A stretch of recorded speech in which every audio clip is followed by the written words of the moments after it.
The Bills won the division in back-to-back years.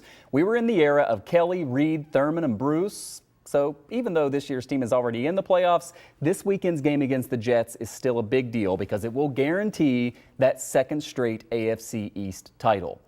And with that, at least one playoff game at home. Back with us tonight to discuss is our Bills insider Vic Carucci. Vic, the Bills already in the playoffs, but a home field advantage matters, and so does getting that division title, especially when it's two in a row.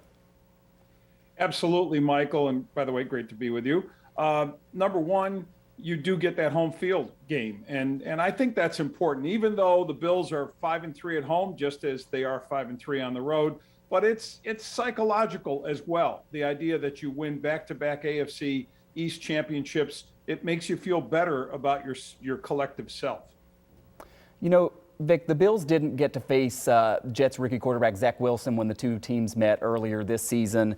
Wilson had a rough start, but he has been playing better. Coach Sean McDermott said this week, quote, "Records do not matter. The Jets are playing good football." The record is 4-12, but they did almost upset the reigning Super Bowl champion Buccaneers last week. Any reason for concern as you see it? Yeah, this just in, records matter. That's why the Bills are in the playoffs and the Jets are thinking about what they're going to do next year. But it's interesting that Zach Wilson has kind of pulled some things together in the late stages and that they did challenge the Buccaneers a little bit. Bucs, of course, had some things already, set up for them, and then the whole bizarre Antonio Brown thing is going on in the well, I was going to say in the background, in the foreground, I guess. And I think it'll be somewhat challenging to see what they bring in various places, not just quarterback, but I do not expect, it would stun me if the Bills had a problem beating these guys and disposing of them in pretty short order. Yeah, we certainly hope so. So let's look ahead to the playoffs.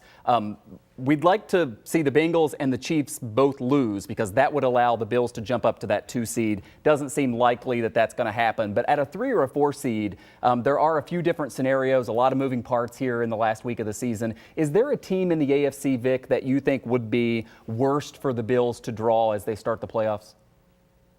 I really don't see one. I know the obvious answer is, don't give them the Colts again, remembering that Colts kind of beat down game when they came to Highmark Stadium. But I think this is a different Colts team since then. They've shown a lot of vulnerability. Teams have figured out how to put more of the game in the hands of their quarterback, Carson Wentz, who's good, but it's not the same as having Jonathan Taylor run all over you.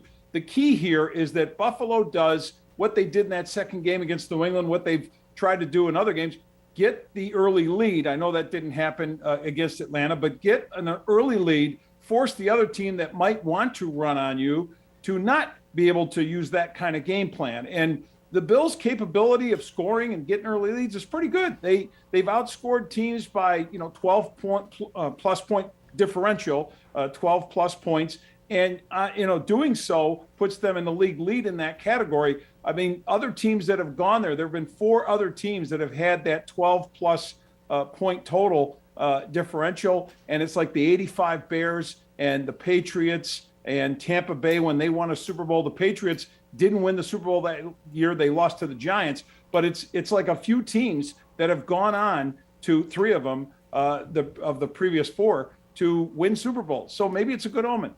In good company, there's no doubt about that. But the Jets would love to come in here and ruin all of this. So let's just hope that they got it together this Sunday. Vic Carucci is our Bills insider and also a SiriusXM radio host. Great to see you, Vic. Have a good weekend. My pleasure, Michael. You too. All right. Thank you, everybody, for joining us. Hope you have a great weekend as well. Our text line number is 716-849-2220. That's how we got the question that we answered earlier here on the show. So send us any questions or comments. Scott and Mary Alice are back with Channel 2 News at 6 after a break.